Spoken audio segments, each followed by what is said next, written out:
দুলাভাই পিছন থেকে আইসা আমার জড়ায়া ধরছে, জড়ায়া ধরে আমার সামনে থেকে ঘুরে, মানে কি বলবো, আমাকে বলার মতো কোনো সুযোগ দেয় নাই আমার দুলাভাই। সে আমাকে মানে এমনভাবে আমার ঠোঁট দুটার আটকে ধরছে, লিপ কিস করছে, মানে আমাকে কথা বলতেই দিতেছে না। আমি যে এত চেষ্টা করতেছি সে বলতে দিতেছে না, সে মানে কোনো সুযোগই দিচ্ছে না আমাকে। তারপরে অনেক ঘটনাই ঘটলো, বুঝতেই পারতেছেন আপনারা, আমি আর কি বলবো। সে আমার আপা ভেবে অনেক ঘটনাই ঘটে গেছে, যেহেতু এতদিন পরে তার ওয়াইফকে পেয়েছে। তারও কোনো দোষ নেই এখানে, আমার তো দোষ নাই, সেটা তো আপনারা জানলেনই। সবাই কেমন আছেন? আশা করি ভালো আছেন। দেশের যে যেখান থেকে আমার এই লাইভটা দেখতেছেন সবাইকে অসংখ্য ধন্যবাদ, আমার সালাম নেবেন সবাই। আপনাদের সামনে একটা সত্য ঘটনা নিয়ে আসছি গাজীপুরের। আমরা হচ্ছি গাজীপুরে থাকি, দুটা বোন, বাবা মা। আমাদের খুব সুন্দর একটা সংসার, দুটা বোনের মধ্যে আমি ছোট, আমার বোন বড়। আমরা দুটা বোন খুব মিশুক।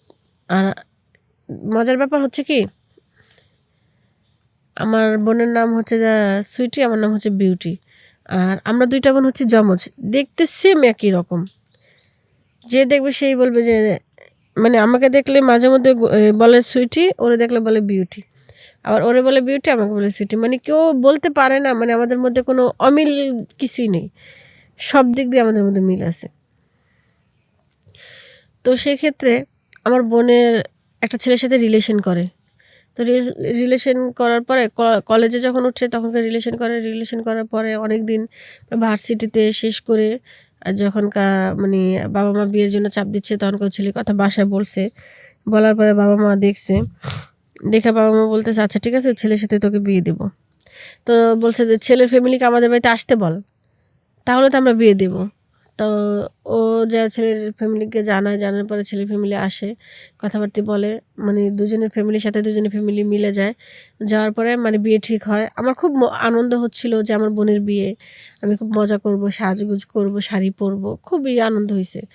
তো সেই ক্ষেত্রে আমি অনেকই মজা করছি, বিয়ের মধ্যে অনেক মজা হয়েছে, আমি যেরম যেরম চেয়েছি ওরকমই হয়েছে। খুব মজা করে আমার বোনটার বিয়ে হয়েছে। তারপরে দুলাভাই বাসায় যখন গেছে, মানে 2-3 মাস পরে বোনকে আমরা নায়র আনতে গেছি, নিয়ে আমাদের বাড়িতে নিয়ে আসছি বোনকে। নিয়ে আসার পরে আমার বোন খুব সুখী ওই বাড়িতে। ওর শ্বশুর শাশুড়ি, ননদ, ভাসুর, দেবর সবাই ওকে খুব আদর করে, অনেক আদর করে। আমার বোন সবসময় আসলে বলতো, ওদের খুব গল্প করতো আমার বোন ওদের খুব গল্প করতো, ওদের এত প্রশংসা করতো যা বলার বাইরে। ওর মুখের থেকে ওদের শ্বশুরবাড়ির ফ্যামিলির প্রশংসা শুনে আমার বাবা মা খুব খুশি হতো, কিন্তু কখনো বদনাম শুনিনি আমার বোনের মুখে থেকে, সবসময় সুনামই বলতো। কারণ হয়তো ভালো আছে দেখি আমার বোন ভালো বলে, খারাপ থাকলে খারাপ বলতো। মানে সেটা ওর ব্যক্তিগত ব্যাপার, ও সংসার করে, ও মানুষের সাথে ওদের সাথে থাকে, ও বুঝে কে কেমন। আচ্ছা যাই হোক, তারপরে আমার বোনের সাথে কথা বলা, আমার বোন প্রায় 4-5 মাস পর আমাদের বাড়িতে আসে। আব্বু যা নিয়ে আসে ওকে। আসার পরে সপ্তাহখানিক থাকার পরে দুলাভাই আসে। তাও দুলাভাই আসছে সন্ধ্যার পরে, কারেন্ট চলে গেছে ওই টাইমে। তো দুলাভাই জানতো না যে আমরা যমজ, কখনো দুলাভাইয়ের সামনে একসাথে 2 বোন আসতাম না। আর আমি যে তারটা শালি আসছি সেটা সে জানে, কিন্তু কখনো আমি তার সামনে যাইনি, কারণ এটা সারপ্রাইজ ছিল দুলাভাইয়ের। আর দুলাভাই ঢাকা থাকতো, তো তাই আমাকে কম দেখছে দুলাভাই। আর আপুরে বলছিলাম, আপু তুই কখনো দুলাভাইরে বলবি না, একসাথে হবো দুলাভাইয়ের সাথে তখনকে আমরা বলবো। দুলাভাই বেশি একটা আমাদের বাড়িতে আসতো না, কারণ দুলাভাইয়ের প্রচণ্ড কাজের চাপ ছিল। সে অফিসের ম্যানেজার ছিল, তো তার উপরে দায়িত্ব ছিল। সে ঢাকা থেকে সহজে আসতে পারতো না, আসলেও ওনাদের বাড়িতে আসতো, আমাদের বাড়িতে সময় দিত না। তো আব্বু এবার খুব রিকোয়েস্ট করছে, অনেক শীত পড়ছে, শীতের মধ্যে জামাইরা শ্বশুর বাড়িতে আসে পিঠা মুঠা, এই কারণে মানে আরও নতুন জামাই। তো ভাইয়ারে অনেক রিকোয়েস্ট করার পরে ভাইয়া আসছে। আসার পরে তো তারপরে কারেন্ট চলে গেছে, দুলাভাই যখন আসছে তখন কারেন্ট চলে গেছে। তো আমি আর আপু একই রকম ড্রেস পরছি, আপু ভিডিও কলে দুলাভাইয়ের সাথে কথা বলে দেখাইছে কোন ড্রেস পরে, তো আমি আর আপু একই রকম ড্রেস পরছি। দুলাভাইকে বলে নাই যে আমরা দুন বোন একই রকম ড্রেস পরছি বা আমাদের দেখতেও একই রকম। তো আপু যেভাবে সাজুগুজু করছে আমিও ঠিক ওইভাবে সাজুগুজু করছি, মানে দুলাভাইকে চমকায় দেবো এই জন্য কি, ওনাকে চমকায় দিব কি, সেক্ষেত্রে আমি নিজে চমকায় গেছি। মানে বলে না হঠাৎ করে বোম ফুটলে যেমন অনেকে ভয় পাওয়া যায়, তো সেই ক্ষেত্রে মনে করেন আমি ওরকম হয়ে গেছি।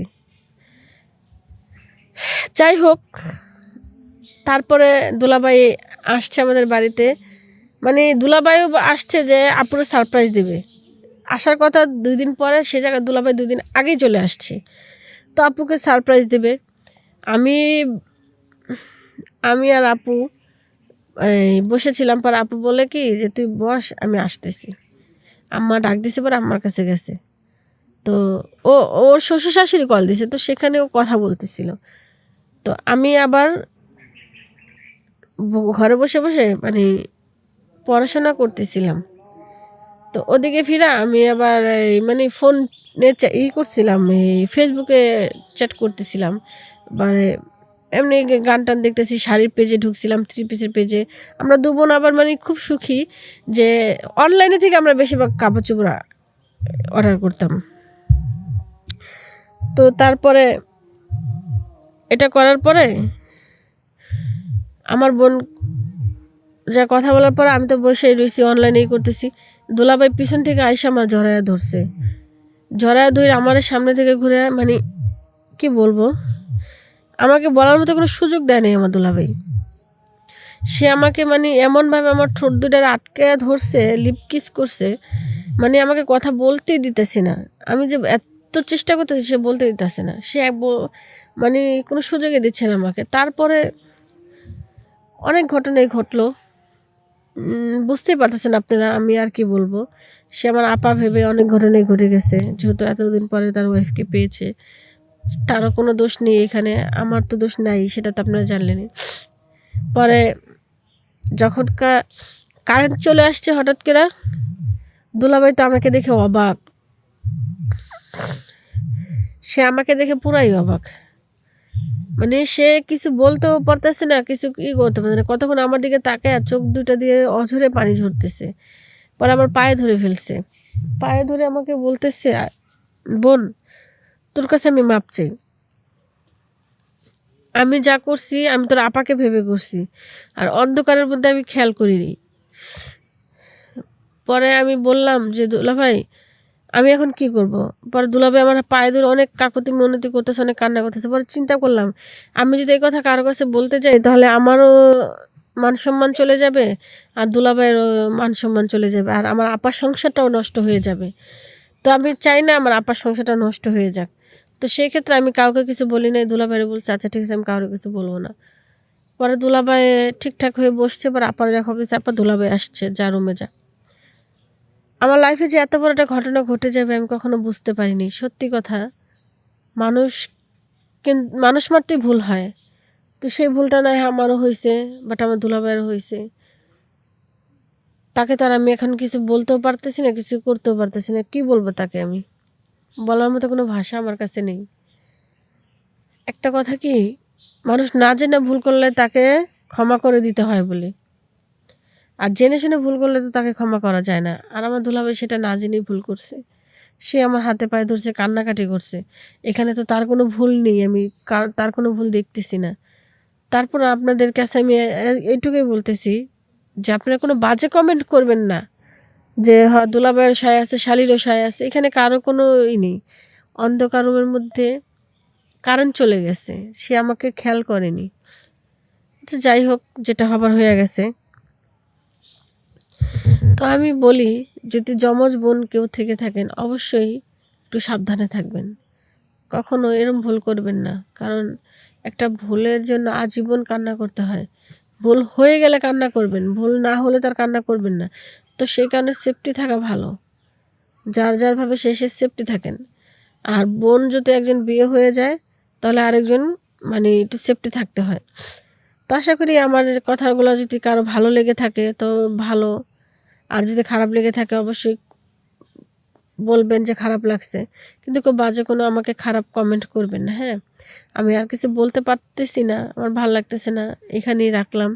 সবাই ভালো থাকবেন, সুস্থ থাকবেন আশা করি। আল্লাহ হাফেজ।